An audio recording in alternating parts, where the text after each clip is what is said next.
Ada kode etik jurnalistik yang harus dipatuhi oleh segenap insan media. Banyak kesalahan yang terjadi terhadap media, begitu sebaliknya tak sedikit kesalahan yang dilakukan oleh media itu sendiri. Salah satu contohnya adalah dua media di Bengkulu yang dilaporkan ke Dewan Pers. Dilansir dari berita1.com pada hari Kamis 27 November 2014, dilaporkan dua media lokal di Bengkulu dilaporkan pemerintah Provinsi Bengkulu ke Dewan Pers karena menyajikan berita tidak berimbang dan menyudutkan Pemda. Kedua media itu adalah Harian Rakyat Bengkulu dan Rakyat Bengkulu Televisi yang tergabung dalam kelompok Jawa Post Group. Kepala Dishub dan Infokom Misran Musa didampingi Kepala Biro Hukum Pemprov Bengkulu M. Ikhwan dalam keterangan pers di Bengkulu menyatakan sudah melayangkan surat pengaduan ke Dewan Pers melaporkan kedua media tersebut karena beberapa beritanya menyudutkan Pemprov Bengkulu dan tidak berimbang sama sekali. Selanjutnya dijelaskan Pemprov Bengkulu menilai pemberitaan kasus dugaan korupsi di Rumah Sakit Umum M. Yunus Bengkulu yang dimuat dua media tersebut merupakan pemberitaan tidak menyenangkan dan menyerang kewibawaan pemerintah daerah. Adapun pemberitaan yang diduga melanggar kode etik wartawan, yakni pemberitaan tertanggal 13, 14, 15, dan 17 November 2014. Pemberitaan tersebut telah mengesampingkan keseimbangan dan asas praduga tak bersalah dengan unsur kesengajaan dari pihak terkait kepada gubernur. Hal ini katanya sangat bertentangan dengan Undang-Undang Nomor 40 Tahun 1999 tentang pers, Peraturan Dewan Pers Nomor 6/Peraturan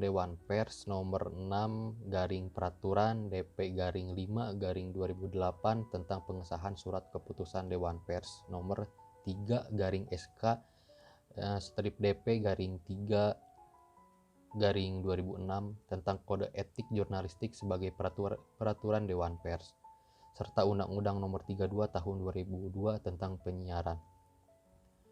Selanjutnya, pemerintah Provinsi Bengkulu sudah cukup bersabar, tetapi sejauh ini terlihat tidak ada itikat baik dari kedua media tersebut untuk meminimalisir pemberitaan. Karena itu, Pemprov Bengkulu mengajukan langkah konkret dengan melaporkan dua media tersebut ke Dewan Pers.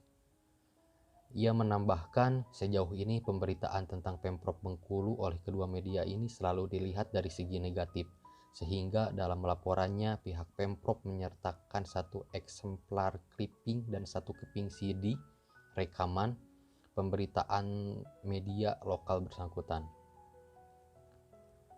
Dewan Pers diharapkan bersikap karena ini bukan yang pertama kali dilakukan. Ketua Dewan Pers Bagirmanan juga memproses langsung hal ini, ujarnya.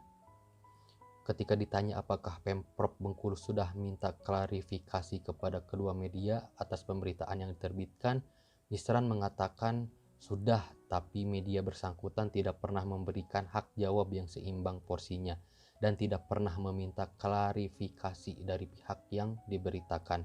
Dalam hal ini adalah Gubernur Bengkulu. Meski dimuat klarifikasinya, tapi ukuran sangat kecil. Padahal sesuai undang-undang media wajib membuat klarifikasi di halaman dan ukuran yang sama. Karena itu, kami menganggap kedua media ini mengesampingkan asas praduga tak bersalah dan menggiring opini publik ke arah pemberitaan, ujarnya. Sementara itu, Pemred Rakyat Bengkulu dan RBTV belum dapat dikonfirmasi terkait pengaduan Pemprov Bengkulu ke Dewan Pers atas pemberitaan mereka. Jadi dalam laporan tersebut dilaporkan ada dua media di Bengkulu yang menyiarkan berita atau melampirkan berita terhadap dugaan korupsi yang terjadi pada proyek Rumah Sakit Umum M. Yunus di Bengkulu. Tetapi hal itu tidak diterima oleh Pemprov Bengkulu karena apa yang selalu diberitakan oleh dua media tersebut adalah hal-hal negatif yang ada di pemerintahan Bengkulu. Jadi media tersebut mengesampingkan asas praduga tak bersalah atas apa kasus yang terjadi. Mungkin itu satu artikel pertama tentang diduga kesalahan media dalam memberitakan sesuatu yang terjadi di dalam negeri. Berikutnya ada diduga kesalahan juga yang terjadi di luar negeri. Selanjutnya ada berita di Australia yang mempertanyakan apakah Al Jazeera langgar kode etik jurnalisme. Dilansir dari matamatapolitik.com, artikel yang berjudul Bongkar Rahasia One Nation, Al Jazeera langgar kode etik jurnalisme, tanda tanya. Laporan yang dimuat pada tanggal 27 bulan Maret 2019 ini melaporkan investigasi yang dilakukan Al Jazeera bisa dibilang mengungkap borok partai sayap kanan Australia, One Nation, yang sering dituduh anti-muslim. Menggunakan reporter yang menyamar dan penempatan kamera tersembunyi, Al Jazeera mengungkapkan bagaimana One Nation berusaha mengubah undang-undang senjata api Australia dengan melobi-lobi senjata Amerika. Pertanyaan besarnya, etiskah yang dilakukan oleh media tersebut? Kelancangan dari penyamaran selama 3 tahun oleh Al Jazeera sangat mengejutkan. Unit investigasi media tersebut telah melakukan sesuatu yang telah menjebak Asosiasi Senapan Nasional Amerika Serikat dan Partai One Nation Australia dalam posisi yang membahayakan. Serial ini, How to Sell a Message, telah mengungkap praktik media manipulatif NRA dan mengungkapkan keinginan One Nation untuk merayu lobi senjata AS tersebut untuk menemukan cara menandai kampanye domestiknya untuk membatalkan undang-undang senjata Australia. Film dokumenter ini telah mengungkapkan pemikiran beberapa tokoh paling senior partai tersebut tentang pengambilan kendali parlemen dan obsesi mereka terhadap imigrasi muslim. Produser senior Al Jazeera, Peter Charlie, melakukan investigasi itu dengan menempatkan jurnalis yang menjadi aktor Roger Mueller di lapangan untuk menyamar sebagai kepala kelompok lobi pro senjata palsu bernama Gun Rights Australia. Kedua orang ini kemudian terlibat dalam rencana One Nation untuk mendapatkan dukungan keuangan dan dukungan internasional dan mengeksploitasi kekhawatiran para pelobi senjata Amerika tentang undang-undang senjata Australia yang ketat.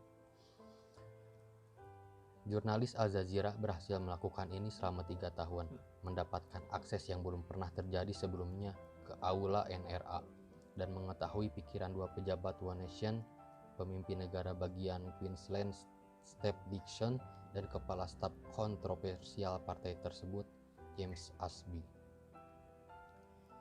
Berikutnya masalah etika. Setidaknya ada 2 masalah etika tentang film dokumenter ini. Yang pertama adalah apakah para produser telah melampaui batas dengan tidak hanya melaporkan apa yang mereka lihat, tetapi menciptakan skenario di mana peristiwa itu terjadi. Yang kedua, menyangkut penggunaan ekstensif kamera tersembunyi oleh program tersebut. Pada pertanyaan pertama, masalahnya adalah apakah program itu menciptakan pertemuan antara One Nation dan NRA dan karenanya bertindak tidak bertanggung jawab dengan menjebak para subjek dalam film tersebut. Dari sudut pandangnya tentang apa yang terjadi, Roger Mueller mengutarakannya sebagai berikut. Kemudian Charlie meminta saya untuk menghubungi One Nation, pemimpin Pauline Hanson, partai politik pro senjata sayap kanan Australia. Charlie ingin saya mencari tahu apakah ada hubungan antara One Nation dan lobi senjata Amerika itu. Maka dimulailah bab lain dalam hidup saya sebagai penembak yang antusias. Ketika saya mendekati kepala staf One Nation, James Ashby, dan menyebutkan koneksi NRA saya, dia mengatakan kepada saya bahwa dia ingin mengunjungi Amerika untuk bertemu dengan mereka. Saya mengadakan pertemuan di Washington, dan tak lama kemudian Ashby dan Steve Dixon dari One Nation terbang ke Amerika. Saya ada di sana, siap bertemu mereka, dan kamera tersembunyi kami semuanya siap untuk digunakan. Ini menunjukkan bahwa Mueller dan Al Jazeera adalah katalisator yang memungkinkan hubungan antara One Nation dan NRA. Tetapi itu juga menunjukkan bahwa ada keinginan dari pihak One Nation untuk bertemu dengan lobi senjata Amerika itu, dan yang kemudian menjadi jelas bahwa partai itu termotivasi untuk melakukan hal itu untuk mengumpulkan dana dan membuat koneksi politik. Jadi, apakah ini jurnalisme yang bertanggung jawab? Kode etik media entertainment dan Arts Alliance, protokol yang digunakan jurnalis yang bijaksana di Australia, sebagian besar tidak membahas masalah ini. Panduan itu tidak mengatakan apapun secara eksplisit tentang pembuatan berita dengan menciptakan koneksi antara pemain untuk mengamati apa yang terjadi selanjutnya. Tetapi kode etik itu menekankan perlunya melaporkan dan menafsirkan dengan jujur. Ini meminta wartawan untuk menggunakan cara-cara yang adil, bertanggung jawab, dan jujur untuk mendapatkan materi, dan untuk menghormati privasi pribadi. Namun, kode etik ini juga memberikan para wartawan kekuasaan untuk meneliti dan menyelidiki. Bagian pembukaan kode etik menjelaskan bahwa jurnalisme menggambarkan demokrasi. Yang paling penting dalam panduannya, kode etik itu menyatakan etika jurnalisme membutuhkan pengambilan keputusan yang teliti dalam konteks. Ini memungkinkan salah satu dari klausa lainnya untuk diganti untuk mencapai kemajuan substansial dari kepentingan publik.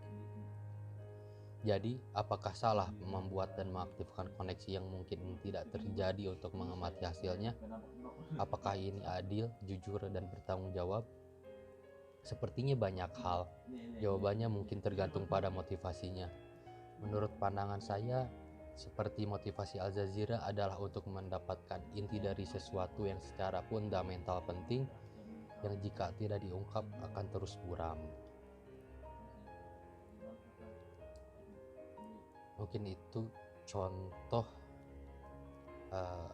dugaan yang dilakukan oleh media, baik itu di Indonesia dan dunia internasional. Sekian dalam video ini. Terima kasih. Assalamualaikum. Sampurasun.